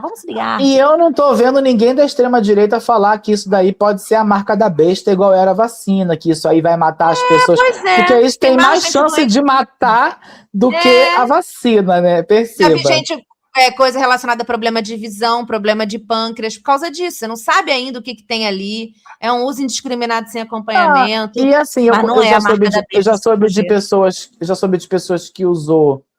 Dependendo de como ela não configura, ela não muda a sua rotina de vida, volta tudo depois, porque você tem que... A Oprah Winfrey falou que a dela voltou. A Oprah Winfrey falou: engordei tudo e mais um pouco. E você acha que a Oprah é uma pessoa que não tem dinheiro para se cuidar? De comer bem e tudo mais? Então perceba. Se deu B.O. pra Oprah, imagina pra dona Claudinha Bolo de Pote em Ipatinga. Entendeu? Entendeu? É isso. Terezinha Modas em Saquarema. Você tá entendendo? Vai dar problema. Vai dar, gente. Se liga. Sabe que quando eu era a memória que veio aqui, que quando eu era criança tinha uma moça que tinha uma loja em Bacaxá, lá em Saquarema, uma loja de roupa, o nome da moça era Cheese. Eu sempre achava que era queijo em inglês. Minha mãe falava: eu vou lá em Cheese comprar uma calça. Eu falava: nossa, que Cheese, é um nome estranho. Aí depois eu cresci e falei: nossa, dona Queijo. Meu contrato com Dona Queijo, Dona Queijo. Exatamente. Um beijo pra X, eu não sei se ela tá viva, onde está, que com a pandemia a gente perdeu o referencial quem tá vivo e quem tá morto, né? Você também ficou com isso? Uma pessoa muito velha, a gente nunca sabe se tá viva ou se tá morta. Eu perdi o referencial da minha idade. Eu fiz 30 anos no primeiro ano da pandemia, todo mundo realmente trancado dentro de casa. A pandemia começou em março, eu fiz 30 anos em abril. Eu tenho muita dificuldade de entender o andamento do tempo depois disso, assim. É muito difícil. Eu tenho uma dificuldade de entender o andamento do tempo, porque parece que tem pouco tempo a pandemia, mas já tem 6 anos. A gente há 6 anos. Foi 6 anos agora que a gente começou a ficar trancado em casa. Essa semana fez 6 anos que a gente teve o lockdown decretado. Então, assim. É porque as coisas só voltaram a. 6 anos! 6 anos! Mas é porque eu acho que as coisas só passaram a ter uma sensação de normalidade depois daquela segunda onda, em abril de 22, que foi quando teve carnaval de novo. Porque eu acho que o carnaval de volta, ele simboliza multidão, sabe? E aí também, se a gente for parar para pensar nisso, são quase 4 anos só de retorno. Então, assim, ainda é pouco. A relação temporal ficou muito mexida. Eu saí fudido da cabeça, como todo mundo? Sim, mas pelo menos saí com mestrado, né? É um fudido da cabeça com mestrado. Eu também saí da pandemia com mestrado. Eu saí da pandemia, eu me formei em começo de 23, na verdade. Assim, de fevereiro de 23. Eu vou falar para você, eu queria muito que tivesse um doutorado EAD. Muito, porque assim, ter que sair daqui para ir para o Rio para assistir uma aula me cansa muito. A aula online, ela é maravilhosa porque você está na sua casa, você tá no seu intervalo, você faz sua comida, você está ouvindo a aula enquanto você está, sabe? Esse negócio da aula presencial na pós-graduação funciona muito. Tinha que acabar a aula presencial na pós-graduação. Para mim era tudo isso. Tem uns professores que falam muito, horas, você não pode nem cochilar na frente dele. Enfim, desculpa, falei nada. Em casa, entendeu? Você tá podendo o quê? Você tá podendo lixar uma unha, você tá podendo limpar uma escova. Eu não posso fazer assim, eu não posso dar aquela piscada na aula, que às vezes dá. Tem professor que não dá, não. Enfim, não, se você tem uma boa caixa de som, você pode fazer aula tomando banho, entendeu? Enfim, reflexões. Esse programa foi um programa reflexivo. Acabou o deadline. Hoje aprofundou, né? Hoje aprofundou mesmo, terminou tomando banho, ouvindo a aula de pós-graduação. Entendeu? Começamos em Manu, na Itália, terminamos no banho com a aula de doutorado. Esse programa é fascinante. Amém. Eu amo vocês. Manu, um beijo. Um beijo, Bachos. Bachos. Buona giornata, grazie mille, bacios. Como que é? Você vai trazer pra gente semana que vem aqui, abrindo o programa, você vai pesquisar como que é beijo grego na Itália. Você também chama de beijo grego? Se é bacio greco? Sei lá, não sei. Entendi. Pesquisa. Tá bom? Tá. Beijos. Tá. Pastoral da Fofoca com Eric Fungos e Manu Mairink.